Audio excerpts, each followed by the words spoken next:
Mabilis sa pagtaas ng antas ng tubig sa mga ilog sa Isabela, nararanasan ilang tulay, hindi na madaanan.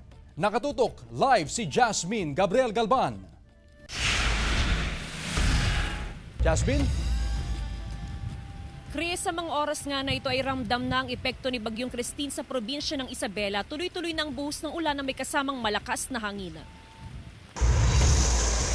Umaga pa lang ramdam na ang malakas na hangin at ulan sa malaking bahagi ng Isabela. Mabilis ang pagtaas ng antas ng tubig sa ilog sa probinsya. Hindi pa man tumatama sa kalupaan ng Bagyong Christine. Hindi na madaanan ng ilang tulay dahil sa pag-apaw ng tubig sa ilog. Isa lamang ang tulay na ito sa hindi na pwedeng madaanan sa ngayon sa probinsya ng Isabela. Inaasahan kasi na sa tuloy-tuloy na pagbuhos ng ulan ay may mga ilog pa na aapaw at maapektuhan pa ang ilan pang mga kalsada at tulay. Hindi na rin madaanan ng overflow bridges sa Anafunan, Bukab, Alicaucao, Cabicera 8 at Turod Bangkero. Ang pamilyang ito sa Ilagan City, dinala na sa ligtas na lugar ang kanilang mga alagang hayop at ilang gamit. Baka raw masira ang kanilang bahay sa lakas ng hangin. Kaya uwi na kami ma'am dahil malaki na yung ilog kasi hanggang bukas pa daw ito. Maaga na rin lumikas ang ilang residente sa iba't ibang bayan sa Isabela. As of 11 a.m., halos 4 na raang individual nang inilikas. Kasi mas lakas po yung hangin, ma'am.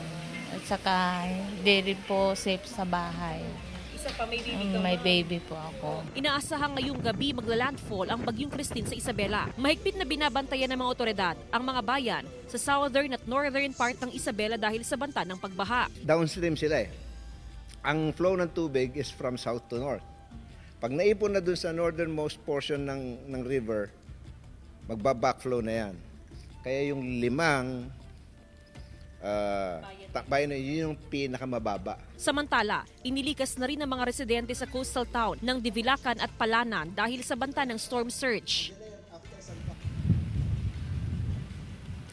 Chris, as of 5 p.m. na monitoring ng PDRRMO Isabela ay unpassable na ang lahat ng overflow bridges sa probinsya ng Isabela. Yan ay kinabibilangan ng 7 na overflow bridges dito nga sa probinsya ng Isabela. Ibig sabihin mabilis yung pagtaas ng antas ng mga river system sa probinsya. Kinabibilangan yan ng Cagayan River. Sa ngayon, Chris, ay ongoing din yung paglikas sa mga residente sa mga evacuation center, lalo na yung mga residente na nakatira sa mga gilid ng ilog. Regular din yung ginagawa na monitoring ng iba't ibang LGUs na kung saan ay meron silang mga river system gaya na lamang dito sa bayan ng San Mariano. At sa oras nga na to, Chris, ay may mga bayan na rin na walang supply ng kuryente dahil nga sa malakas na hangin. Naka-standby na rin ng mga rescue personnel sa mga strategic locations or positions, kabilang dyan yung mga low-lying areas. Actually, 5 bayan yan sa may southern part ng Isabela na kung saan yan yung tinuturing na mga low-lying na mga lugar.